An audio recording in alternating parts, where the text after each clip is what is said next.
for seducing a woman, for keeping a relationship together. I had to go through one piece at a time, and then after I learned everything, I had to sort of pull back and let it sort of be in the background just in case something went wrong. I could use it, and that's really what it's for.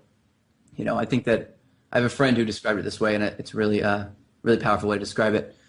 That all the tools that you learn while you're studying to be either a pickup artist or just be better with women or whatever it is, are like scaffolding on a building.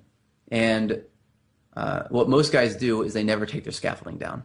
They just leave their scaffolding up, right? Once you learn the skills and you've done the renovation on yourself and you know these things and you have them and they have worked, you have to tear down the scaffolding. You have to, so that you can reveal what you've done, reveal the finished product. You know, otherwise it's just a building with a bunch of crap on the outside of it and no one gets to see how beautiful it looks now. You know, the paint job, you know, all the finishing work, all that stuff that you've done to yourself that really is refined and awesome. And then you can walk around with that natural person and know that you have these superpowers in the back burner that you've learned, that you've mastered, that work, that are effective and that work. And that's what you want to have. That's very important. Yeah, you can test that one. That one's true. And I'll give you a tool too. This is one of my favorite body language tools, and one of the things I see guys screw up more often than anything else. There's a list of I think I have top 10 things that I have in the Tao of Badass that I see guys do wrong, but I'll give you one of them. And it's really subconscious, and we don't even think about this whenever we do it. I mean, you may know this already, Vince, but it's called, the concept's called negative body language. Now, negative body language is, just to sort of give you the background behind what it is, whenever we need something, without thinking, we automatically turn our chest and our body to face the thing that we need, right? Always. It's what we do. We were wired to do that. Just like women are wired to look for men that other women are attracted to, right? So we automatically do that. So this is a problem, because whenever you're talking to a woman that you're really attracted to, maybe you still feel like you need this to go well, but if you feel that way, you'll never be able to attract this woman, right? And as soon as you start attracting a lot of women, you won't need to feel like this needs to go well, right? It's kind of like the idea of getting your first job, you know? Oh, I need to get a job, but I need experience in order to get a job. But if I can't get a job unless I have experience, but I can't get experience unless I have a job, you know? So it's kind of like, well, what the hell am I going to do? So what we end up doing is we end up finding a job that doesn't need experience to start out with, getting experience and then leveraging that, right? So you find a way to hack the system, you know? So as you're going through this process, your body is speaking the truth always. Like, that's why I'm really, really good at sort of, one of my good friends of mine, this guy named John Benson, described me by the way of saying, or just described me as saying that I can see into your bone marrow, because that's what I do. I'm reading body language. I'm looking into people. You know, but they're all telling me what they're thinking, but they're not saying the same thing. So as soon as I get an incongruence, I own you, because I know what you're trying to hide, you know? And it's a very, very, very powerful thing that I cover a lot in the Tao of Badass. But one of the things that we do naturally is when we need something, we face that thing with our body, right? So instead of facing someone directly, a woman in particular, when you first meet her, if you have a lot of women chasing you, what are you going to do? You're not going to face her directly with your body, even if she's hot. You're not going to. Why? Because you don't need it to go well. Because you have other women that want you. All right, so, but you may want to talk to her because you go after what you want. So the concept is, I want this, I like it, but I don't need it. I don't need it.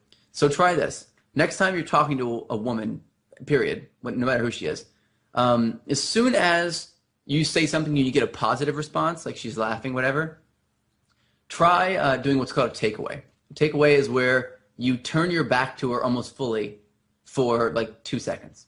Just turn your back, like laugh, and then turn your back. As she's laughing, turn your back, count to 2, and then turn back around and laugh again and play with her a little bit and be bantery, right? So when you do this, you'll see her attraction spike like massively. She'll start to chase you and try to lock you down, because she doesn't know if you're going to do that again. Or if, you know, just because most guys, whenever she gives a positive response, they lean in. They're like, I want more, I want more, I want more, right?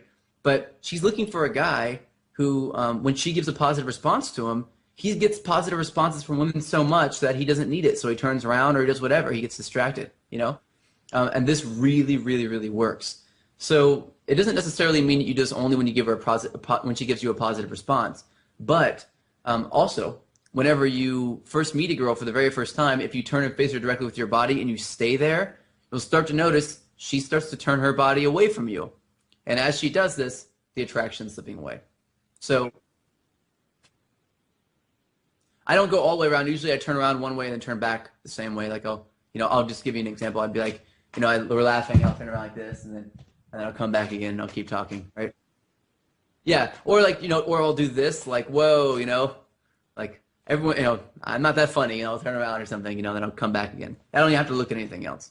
You don't have to. You can be distracted with nothing. You can just be turning around and turning back around again like you were thinking about leaving and now you're coming back, And that works. It works really well.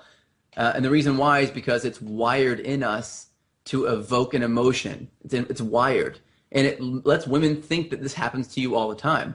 So when you do interact with a woman for the first time, typically what you want to do is you just want to turn your head. Like I'll be doing this, basically, when I'm talking to her. And then as we go through the stages, it's at a certain stage in the interaction that you look for this stage, you look for signs that you're in the stage. When you get to this stage, it's time for you to turn your chest toward her. And be like, oh yeah, and continue. And then at another certain point, finally, it's time for you to turn your legs and your entire body facing toward her. But typically, guys do this immediately. They just automatically face a girl. And that's not an attraction body language cue. That's a rapport body language cue. And basically what you're doing is it's the body language equivalent of walking up to a woman and going, hey, you come here often? Where are you from? Do you like baseball? I like baseball. It's exactly what you're doing because that's what guys do with their bodies when they're doing that. So it doesn't matter what's coming out of your mouth. It matters more about what you're doing with your body because the truth is we don't trust what you're saying in the beginning. We don't know you yet. Women don't know you. So they're going to not trust anything that comes out of your mouth. They're trusting your body language. They'll listen to you, but they're not trusting you. So you don't want to start out with a woman with everything you say, her going, is that true? Is he lying? Is that bullshit? Is that real? Is he really confident or is he not confident? You don't want that. You want her just to go, this feels good. And the only way to do that is with body language and vocal tonality. Well, first thing is that I would not do that. That's what's called, I had to label this because so many guys did it. It's called a chode crystal. And so you get this group of dudes who are holding their drinks like this up at their chest. This is called drink guarding. We do this because we're scared and we put something right here to cover our chest, So what usually happens is guys are doing this and they're looking around the bar. Now, you're doing three things. One is that you're dropping value because you're just interacting with each other and nobody else. Now, that's not a big deal if you're in rapport. If you're talking to another guy or a group of guys and everyone's intently in the conversation, your value is going up in a bar. But if you're all sitting there like bullshitting with each other, looking around, then you seem desperate, right? Because a guy who's attractive, who has women chasing him, doesn't go to a bar and look for women. He doesn't do that. He goes to a bar and talks to his friends and has a good time with his friends and then women pop up, right? That's what happens to him. And if it doesn't happen, he doesn't care because he's got other women. So it's really important that's the first part. That's the first bit of that process. The second is that when you're looking around like that, that's called sharking. That means you're looking for somebody. And what you're doing is you're trying to smell blood in the water. You're looking for someone who is approachable, right? Not someone who is hot necessarily. I mean, you'll look for the hot girl and she look at her, damn, I'll go approach her. No, you go approach her. It's usually, all right, I'm going to go talk to her. Then you walk up and she just saw you sit over there, look all around the room. She knows she's hot. And now you're walking up. If you walk up with some kind of an indirect thing, it's going to be such bullshit to her. Hey, did you see the blank so-and-so outside? Or who lies more? Or whatever it is, Have you ever had that blow up in your face and you got totally rejected because a hot chick was there? It's because she saw you looking around for a woman to approach. You approached her, and now you're making it seem like it was for some other reason. And it's not congruent. It doesn't make sense. Women have this red flag filter for congruence. They need you to be congruent. So that's the first thing. But the body language that I would have, here's what I always do when I go into a bar with a group of dudes. If I can pair off with one or two guys, I always will. I don't want to be in a huge group unless it's absolutely necessary. But if I am in a huge group, there's only a moment that I'll allow it to just be us. Immediately, I'll be pulling other people in because that's really what's important. You don't have to approach anybody for yourself. One of the most powerful things you can do